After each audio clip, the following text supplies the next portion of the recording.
When a street kid crashed the most expensive restaurant in town, he wasn't there to steal. He was there to save a life. New York displayed its usual spectacle of lights and shadows on that winter night, as snow fell softly on Fifth Avenue's sidewalks. Among the shadows of imposing buildings, Tyler moved like a silent ghost, his watchful eyes capturing every detail of the urban landscape that had become his home over the past 3 years. At 12 years old, he already knew every alley, every restaurant back door, and every time food scraps were discarded. The boy had developed an extraordinary ability to observe, a talent born from the cruel necessity of survival on the city's merciless streets. The Grand Café stood out like a glittering jewel in the night, its enormous windows revealing a world Tyler could only admire from afar. The warmth emanating from the restaurant's inviting interior contrasted drastically with the biting cold the boy felt through his worn coat. The tempting aromas of haute cuisine escaped through door cracks, teasing his empty stomach with promises of flavors he rarely experienced. Tyler had learned to control his hunger, transforming it into another tool of his cunning to survive one more day on the streets. Memories of the accident that took his parents still haunted him, especially on nights like this, when others' luxury made his solitude even more palpable. The screeching sound of brakes, the devastating impact, and the deafening silence that followed had become a permanent scar in his mind. Since then, Tyler developed an almost supernatural ability to read people and situations, as if his brain was trying to compensate for the traumatic loss by being even more vigilant. It was a gift that kept him alive, allowing him to predict dangers and identify opportunities before others even noticed them. While observing through the Grand Café's window, Tyler noticed the familiar patterns of the establishment's regular patrons. He knew the waiters' schedules, regular customers' preferences, and even the moments when security became more relaxed. His sharp mind automatically cataloged every detail, filing away information that could be useful for his survival. The restaurant was one of his favorite observation points, not just for the possibility of getting some quality leftovers, but also because the place always offered an interesting spectacle of human behavior. On that specific night, something in the Grand Café's sophisticated environment seemed different. Tyler noticed a subtle change in the atmosphere when a particular couple entered the establishment. The man, considerably older, emanated an aura of power and wealth that made other customers seem ordinary in comparison.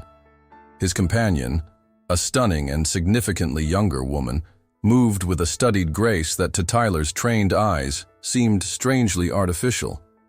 There was something about her behavior that awakened his survival instincts, a dissonance that made all his senses go on alert. What Tyler didn't know at that moment was that his extraordinary observation ability was about to place him at the center of a plot much more dangerous than anything he had faced on the streets. William Harrington entered the Grand Café with the characteristic posture of someone accustomed to commanding empires. His custom Italian suit and Patek Philippe watch on his wrist were just superficial details of a fortune built over decades in real estate.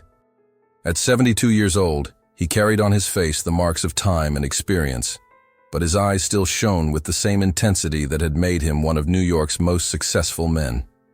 His presence at the restaurant was so common that the staff already knew his preferences, from his favorite table to the exact temperature of his wine. Beside him, Vanessa Harrington was the embodiment of glamour and youth. Her 32 years contrasted dramatically with her husband's age, but she seemed perfectly at ease in her role as a billionaire's wife.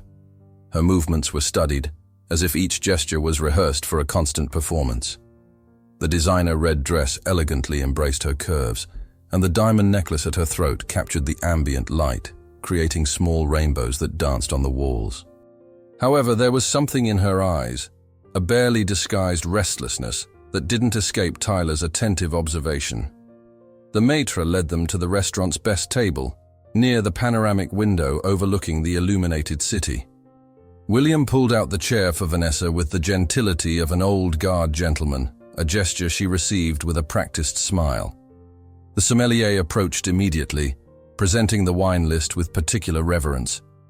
The interaction between the couple seemed fluid at first glance, but to trained eyes like Tyler's, there were small cracks in the facade of perfection they presented to the world. While William busied himself selecting wine, Vanessa cast furtive glances at her wristwatch with a frequency that bordered on obsession. Her fingers nervously drummed on the designer purse she kept close to her chair, a tic that intensified whenever her husband diverted his attention. Her behavior followed a specific pattern. Tense smiles when William looked at her, followed by expressions of barely contained anxiety when he was distracted with the menu or his cell phone. The dynamics between them was a study in contrasts. William demonstrated a calm confidence, characteristic of someone who spent life making important decisions, while Vanessa emanated a nervous energy that seemed out of place in the refined environment. The billionaire occasionally touched his wife's hand with genuine affection, gestures she returned with smiles that didn't reach her eyes. To most observers, they were just another rich couple enjoying an elegant dinner. But Tyler, from his privileged position as an invisible observer, perceived there was much more to that scene than appeared. But while dinner unfolded with apparent normality, no one could imagine that the true motives behind that meeting were much more sinister than anyone would suspect. The night advanced, and Tyler maintained his silent vigil outside the Grand Café, his body trembling slightly with cold, but his eyes remained fixed on the Harrington couple. The boy had developed a peculiar ability to read micro-expressions during his years on the streets, a talent that frequently alerted him to potential dangers. That night, each of Vanessa's movements triggered alarms in his experienced mind, especially the way she constantly adjusted her position every time a waiter approached the table. The first truly alarming sign came when William excused himself to take an important call. In a matter of seconds, Vanessa opened her purse with quick, precise movements, her hands trembling slightly while manipulating something inside. Tyler noticed that she repeatedly looked toward the restaurant's doors, as if fearing discovery. The furtive behavior continued when she switched the wine glasses' positions, a movement so subtle that only very attentive eyes could notice. It was the first of 3 times she would repeat this pattern throughout the night. The second critical moment occurred during the main course. William was absorbed in an animated business discussion with an acquaintance who had stopped at their table, when Vanessa took advantage of the distraction to nervously check her watch for the 10th time in less than an hour. Tyler observed, intrigued, as she removed what appeared to be a vintage perfume bottle from her purse, an apparently innocent object that contrasted with the nervousness with which she handled it. Her fingers visibly trembled while she held it under the table, out of other customers' view. The tension in Vanessa's face increased with each minute, especially when she began casting increasingly frequent glances at the wine glass intended for her husband. Tyler noticed she followed a specific pattern: check the watch, look at the restaurant doors, and then focus her attention on William's glass. It was a cycle that repeated with almost mathematical precision, as if she were following a rigorously planned schedule. The boy had seen suspicious behavior before, but something in that sequence of actions made his stomach turn with a sensation of imminent danger. It was during a brief distraction of William with his cell phone that Tyler witnessed the most alarming moment of the night. With a dexterity that suggested previous practice, Vanessa leaned over the table, apparently to pick up her napkin, and at that moment, her arm moved in a fluid and rehearsed gesture. The boy clearly saw when a few drops from the vintage bottle fell into the wine glass, dissolving instantly in the dark liquid. The smile she directed at her husband right after contained a coldness that gave Tyler chills that had nothing to do with the night's cold. At that instant, Tyler knew he needed to make a decision that would forever change not only his life, but also the fate of the man who serenely raised the glass to his lips, completely unaware of the danger that awaited him. Time seemed to slow down as Tyler watched William Harrington raise the poisoned glass to his lips. The boy's heart was beating so hard in his chest, it seemed to want to escape. Years of survival on the streets had taught him that interfering in rich people's affairs usually ended badly. But something inside him screamed that he couldn't stand by and watch a murder. His tense muscles trembled not just from the cold, but from the adrenaline that began coursing through his veins while his mind rapidly processed all possible consequences of his actions. With agility acquired from years of escaping dangerous situations, Tyler crossed the Grand Café's doors like lightning. The sudden warmth of the environment contrasted drastically with the street's cold, but he barely noticed the change. His worn sneakers slid across the polished floor as he dodged stunned waiters, knocking over a tray of appetizers in the process. The shocked cries of customers echoed through the refined environment, but Tyler kept his eyes fixed on his objective. The glass William held, getting closer and closer to his lips. The time it took to cross the restaurant seemed like an eternity.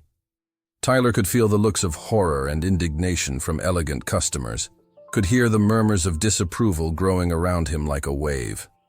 Vanessa, noticing the boy's approach, tried to stand with a poorly disguised expression of panic. Her eyes met Tyler's for a fraction of a second, and in that brief moment, he saw something that confirmed his suspicions. Guilt mixed with a visceral fear of being discovered. "Sir, you can't drink that!" Tyler's shout echoed through the restaurant as he launched himself toward the table, his extended hand reaching William's glass at the last possible second. The dark liquid spilled onto the impeccable white tablecloth, creating a stain that spread like ink on paper.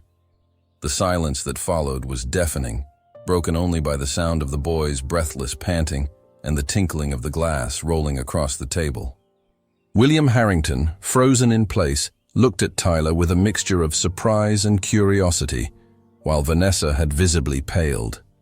"This little street thief." Vanessa's voice trembled slightly while trying to maintain composure, her fingers nervously clutching her purse. "He's probably trying to rob us. Someone call security." But there was something in the way William looked at the boy that made her hesitate. The billionaire, known for his sharp business intuition, recognized the genuine terror in the boy's eyes. In his years building an empire, he had learned to recognize truth even in the most unlikely situations, and something in this street boy's desperation caught his attention. The chaos that followed at the Grand Café was about to reveal a truth so shocking it would forever change the fate of everyone present, especially when the police, already on their way, would discover what was really hidden in Vanessa's purse. The sound of sirens approaching the Grand Café cut through the New York night like a razor. Within minutes, the luxurious restaurant was taken over by police officers, transforming the elegant environment into an investigation scene. William Harrington remained seated, watching attentively while detectives conducted a thorough search of Vanessa's purse, who now visibly trembled in her chair. Tyler, still breathless from his desperate run, stood next to an officer who had kindly offered him a glass of water. The discovery of the first poison vial provoked gasps of shock among those present. It was a small vintage container, artistically crafted to look like an antique perfume bottle. The lead detective, an experienced man named Martinez, examined the object with professional care while explaining that this specific type of poison was extremely rare and lethal. As the search continued, 2 additional vials were found, each carefully disguised as beauty items, revealing a meticulously elaborated plan. When police confiscated Vanessa's cell phone, she completely lost her composure. Her face paled even more when Detective Martinez, after a quick check of the device, found a series of compromising messages. The conversations revealed a secret relationship with a man named Marcus DuPont, and the content of the messages left no doubt about their true intentions. They had been planning William's murder for months, discussing everything from the choice of poison to the ideal moment to execute the plan. The detective read aloud excerpts from the messages, while Vanessa sank deeper into her chair. The words exchanged between her and Marcus exposed the true nature of her marriage to William, a facade constructed with the sole purpose of accessing his fortune. In the messages, they discussed how they would manage the inheritance after the billionaire's accidental death, including detailed plans to transfer large sums to offshore accounts before any suspicion could arise. William's face, normally impassive due to years of difficult negotiations, now betrayed a mixture of pain and disbelief. His gaze alternated between the poison vials lined up on the table, irrefutable proof of betrayal, and the small street boy who, through his extraordinary perception, had saved his life. The irony of the situation didn't escape those present.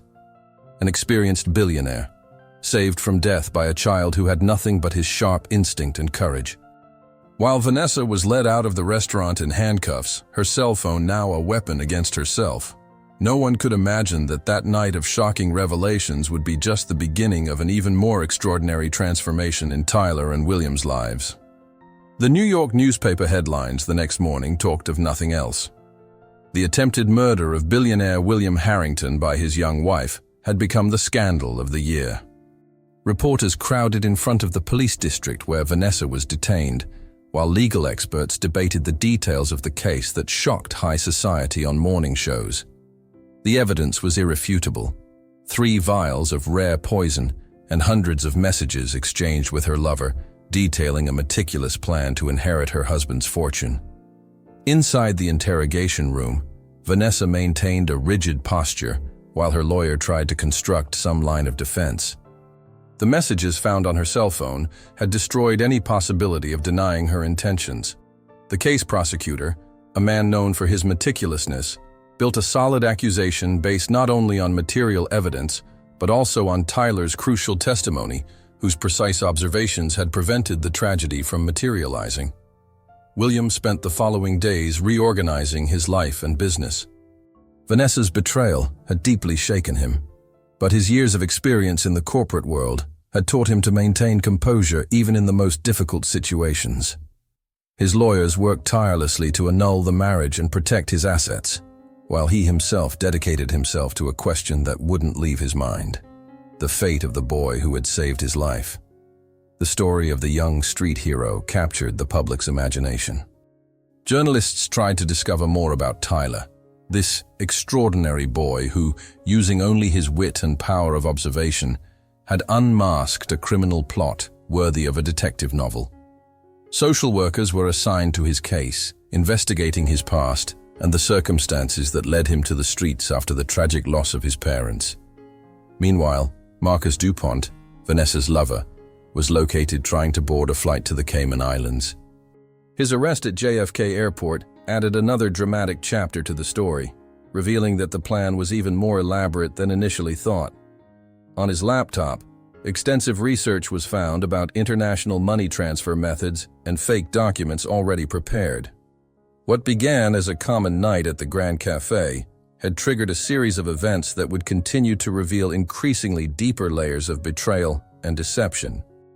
But amid all this chaos, an unlikely friendship began to form, one that would forever change the lives of a lonely billionaire and an extraordinary street boy. William Harrington sat in his office in the Harrington Building penthouse, contemplating the dossier his private investigators had compiled about Tyler. The pages revealed a story of devastating loss. The car accident that took his parents 3 years ago, the absence of close relatives, and the subsequent escape from the social assistance system. Each detail he read about the boy's life made him admire even more the resilience and intelligence he had demonstrated that fateful night at the restaurant. The days following the attempted murder were intense for both. While William's lawyers handled the legal proceedings against Vanessa and her accomplice, he dedicated his time to ensuring Tyler received the best medical and psychological care.